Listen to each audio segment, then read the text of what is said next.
പിന്നെ ഈ നിക് name pet name ഒക്കെ നമ്മൾ ഓരോരുത്തരുടെ പേഴ്സണാലിറ്റി അനുസരിച്ചാണ് ഇടുന്നത്. ഇപ്പോ ഒരു എക്സാമ്പിൾ ആയിട്ട് ഈ നറൂട്ടോയെ തന്നെ എടുക്ക്. ഇവര് വേണമെങ്കിൽ മണ്ടൻ, മരത്തലയൻ, മന്ദബുദ്ധി എന്നൊക്കെ വെക്കാം. നിനക്ക് എന്നോട് എന്തെങ്കിലും ശത്രുതയുണ്ടോ സക്കൂറ? ഒന്നും നിനക്ക് മിണ്ടാതിരുന്നൂടെ? അത് ശരി, പേഴ്സണാലിറ്റി അനുസരിച്ചാണല്ലേ.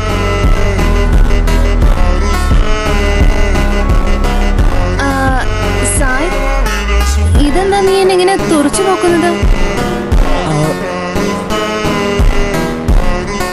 എനിക്ക് മനസ്സിലാവുന്നു. നിന്റെ അഡ്വൈസിന് താങ്ക്സ് വൃത്തികെട്ടവളെ.